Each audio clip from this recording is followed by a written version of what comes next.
Shalom saudara-saudara, dimanapun saudara berada, terutama saudara-saudara warga Gereja Masehi Injili di Halmahera. Jumpa kembali dengan saya, Sefnat Hontong, di channel ini.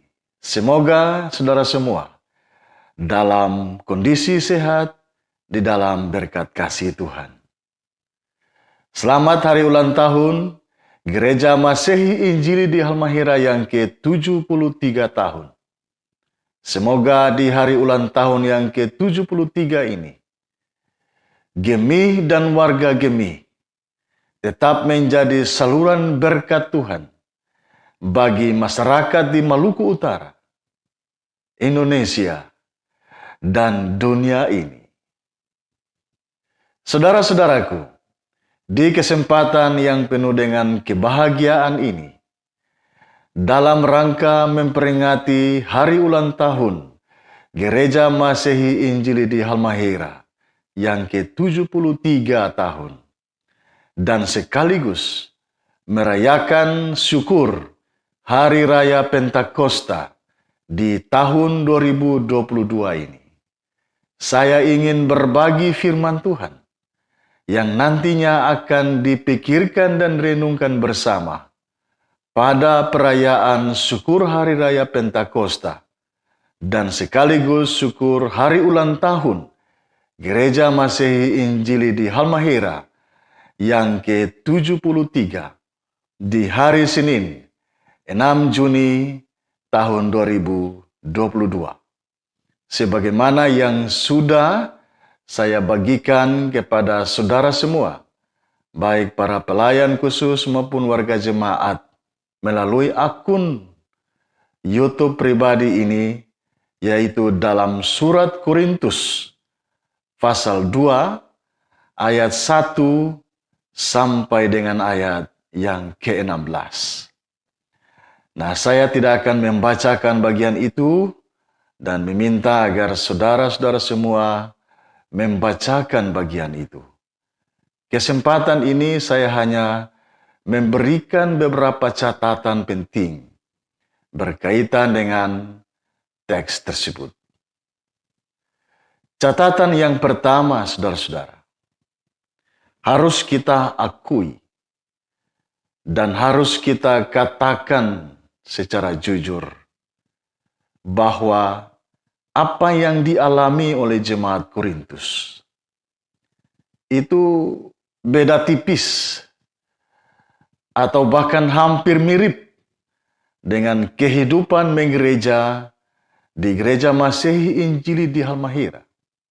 Secara khusus pada konteks perayaan HUT yang ke-73 pada tahun ini. Dan kita semua pasti menyadari kondisi itu. Karena kondisi ini sudah berjalan kurang lebih 9 tahun sampai dengan tahun ini. Nah, karena itu harus kita, orang semua, jujur dalam hal ini. Bahwa konteks kehidupan jemaat Korintus saat Paulus menulis suratnya ini, beda-beda tipis dan atau hampir mirip dengan kehidupan menggereja kita di HUT yang ke-73 ini. Di dalam pasal 1 ayat 11 sampai 12, Paulus mengatakan, "Sebab saudara-saudaraku, aku telah diberitahukan oleh orang-orang dari keluarga Chloe tentang kamu, bahwa ada perselisihan di antara kamu. Yang aku maksudkan ialah bahwa kamu masing-masing berkata, aku dari golongan Paulus, atau aku dari golongan Apolos, atau aku dari golongan Kefas, atau aku dari golongan Kristus." Korintus sedang berselisih. Korintus sedang terpecah-pecah. Korintus sedang berkonflik. Dan itu terjadi juga di Gereja Masehi Injili di Halmahera hari ini. Korintus 4 kelompok. kita masih untung dua kelompok.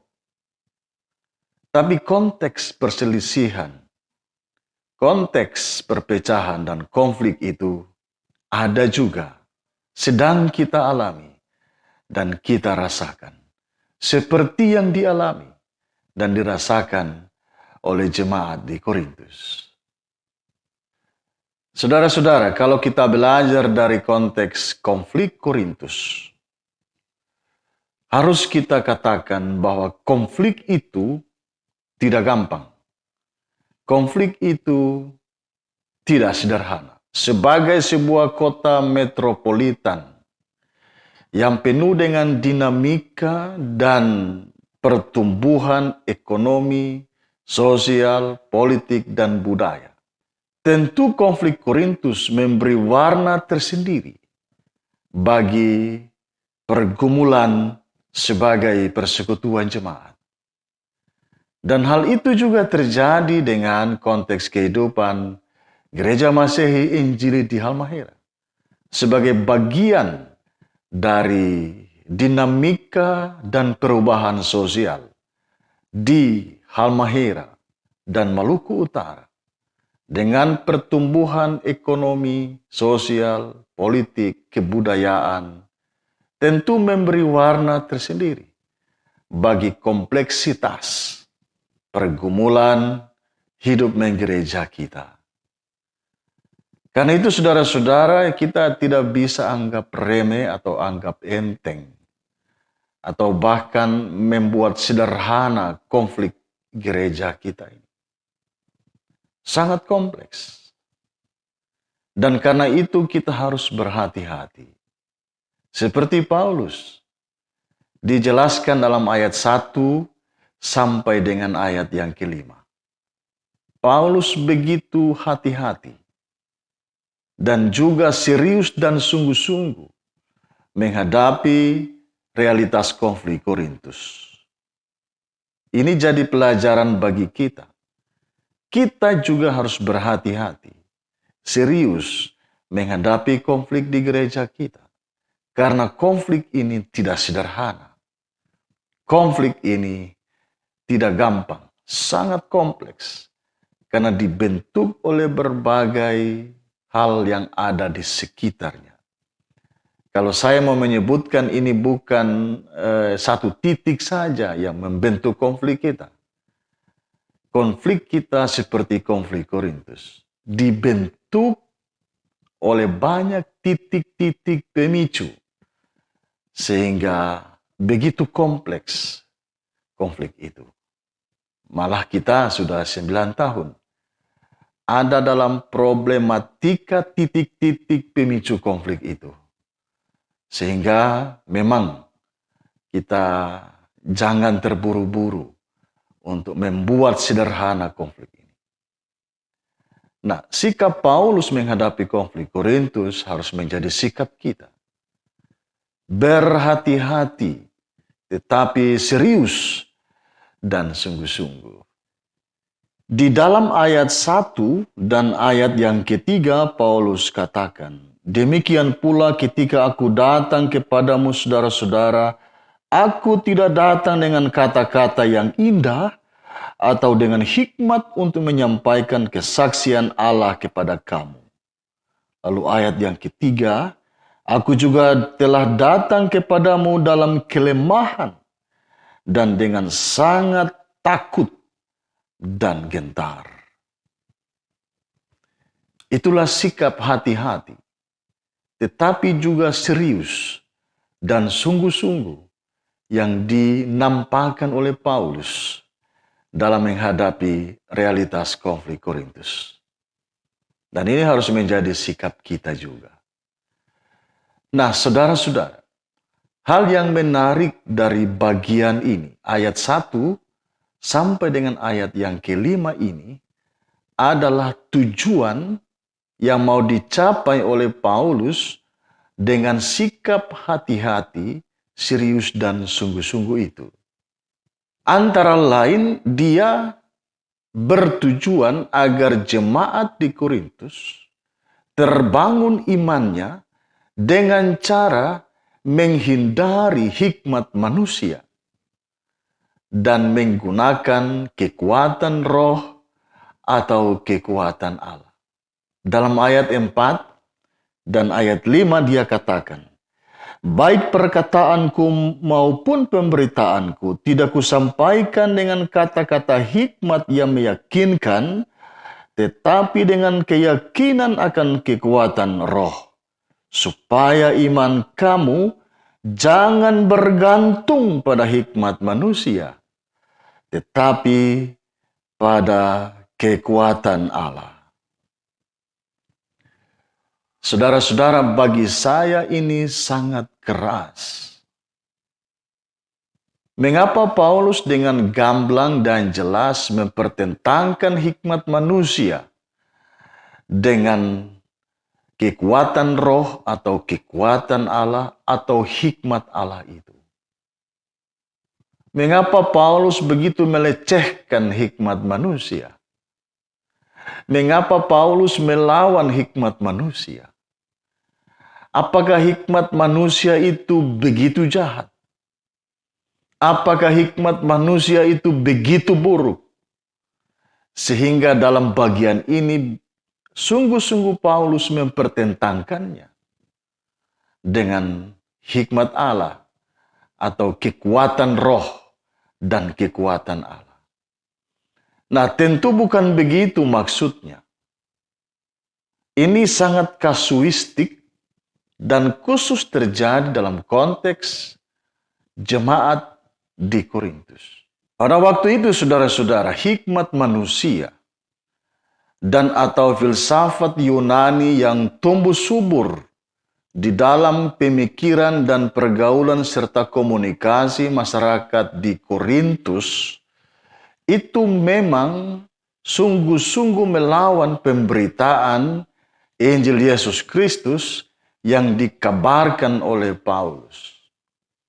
Filsafat Yunani yang dalam hal ini disebut hikmat manusia yang dilawan oleh Paulus di Korintus itu menganggap bahwa Kristus yang menderita itu tidak rasional, tidak masuk akal.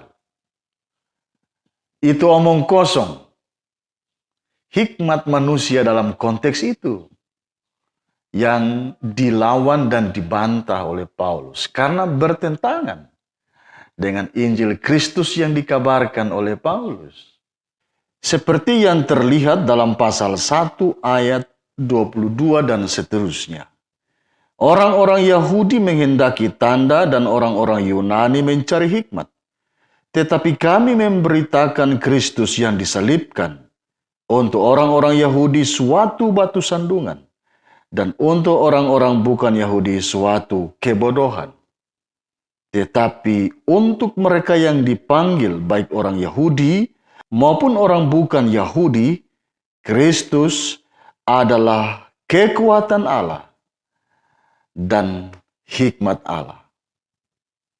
Nah, saudara-saudara, dalam konteks itulah Paulus melawan dan membantah hikmat manusia. Jadi kita harus berhati-hati. Ternyata ada hikmat yang melawan kehendak Allah. Hikmat yang melawan pemberitaan Injil Yesus Kristus. Nah, saya menyebutkan hikmat semacam itu adalah hikmat bakalai. Itulah poin yang pertama. Poin yang kedua, saudara-saudara. Perbedaan hikmat manusia dalam konteks jemaat Korintus atau masyarakat Korintus dengan hikmat Allah atau kekuatan roh atau kekuatan Allah atau iman kepada Yesus Kristus itu yang dijelaskan dan dirincikan secara detail oleh Paulus dalam ayat 6 sampai dengan ayat yang ke-16. Karena itu mari orang lihat satu persatu apa penjelasan Paulus mengenai perbedaan hikmat Allah dan hikmat manusia itu. Yang pertama dalam ayat 6, hikmat Allah itu ternyata diberitakan khusus kepada orang yang telah matang. Orang yang telah dewasa, dalam artian bahwa orang-orang yang matang dan dewasa sajalah yang bisa menerima hikmat Allah itu.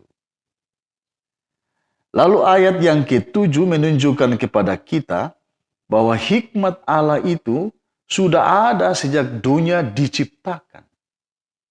Apa itu sebenarnya, saudara?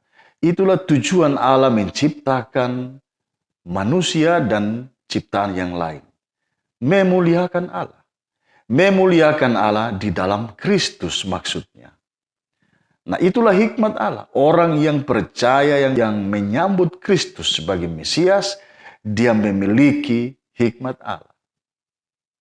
Dan yang ketiga dalam ayat 8 sampai 9 itulah hikmat Allah itu. Yang menyambut dan percaya kepada Yesus sebagai Mesias. Yesus sebagai Kristus. Yang tadi dalam konteks Korintus dilawan oleh filsafat Yunani, oleh hikmat manusia, hikmat Bakalai yang saya sebutkan itu. Jadi hikmat Allah itu adalah hikmat yang dimiliki oleh semua orang yang percaya kepada Yesus Kristus sebagai Mesias. Kita termasuk. Kalau kita percaya kepada Kristus, kita memiliki hikmat Allah itu. Yang keempat, hikmat Allah itu berasal dari Allah sendiri. Ayat 10 sampai dengan ayat yang ke-11. Tidak datang dari tempat lain. Dia datang dari Allah sendiri. Dan itu akan dijelaskan oleh Roh atau oleh Roh Kudus atau Roh Allah sebagai pikiran Kristus. Nah, disebutkan oleh Paulus dalam ayat 12 sampai dengan ayat yang ke-16. Nah, saudara-saudara, siapa yang memiliki hikmat Allah? Dia memiliki pikiran Kristus.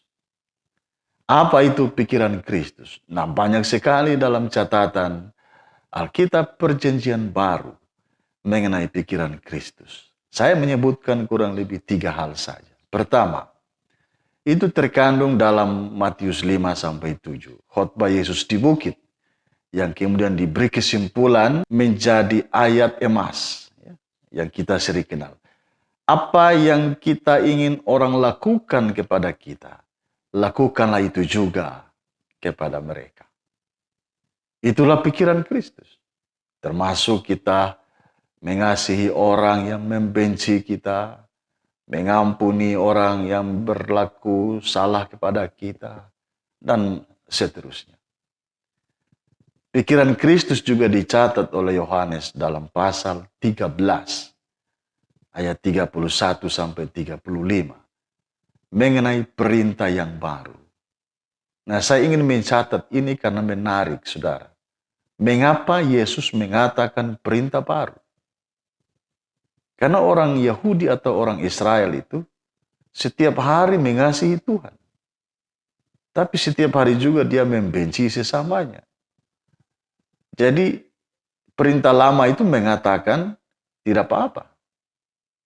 Yang penting dia mengasihi Tuhan, dia beribadah, dia berdoa. Tapi dalam fakta dia membenci sesamanya. Tidak apa-apa, itu perintah lama.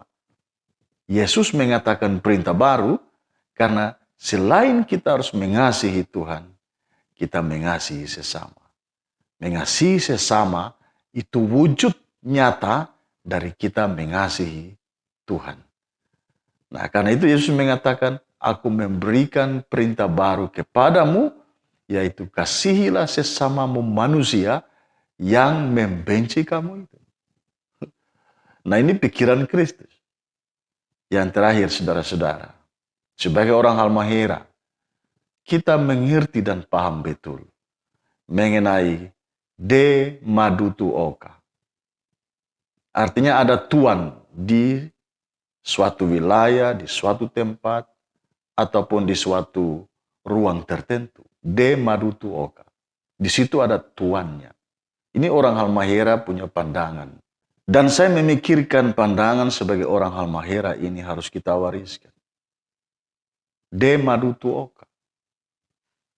Gereja Masehi Injili di Halmahera ini milik Tuhan. Secara organisasi dia juga punya milik warga Gimi. So ada DP Tuan.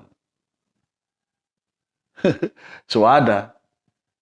Jadi mari kita menghargai de Madutuoka sebagai pandangan kita dalam menggumuli konteks pergumulan hidup kita. Menggunakan pikiran Kristus.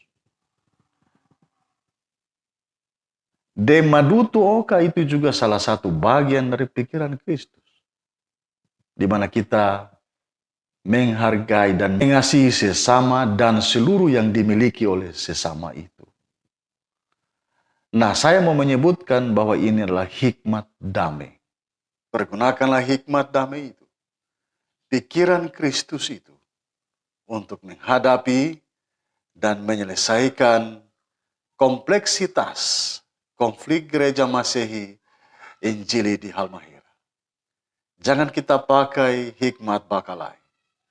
Nanti konflik ini tidak akan berakhir dan akan menambah kompleksitas konflik itu sendiri. Milikilah hikmat damai, bukan hikmat Bakalai. Dalam pergumulan kehidupan gereja Masehi Injili di Halmahera, terutama dalam perayaan atau memasuki usia yang ke-73 tahun ini. Demikian saudara-saudaraku, share ini semoga bermanfaat bagi saudara-saudara semua, terutama teman-teman pelayan khusus dalam memberitakan firman Tuhan, mensyukuri hari ulang tahun gereja kita, dan syukur ketuangan Roh Kudus dalam dunia ini. Sampai jumpa.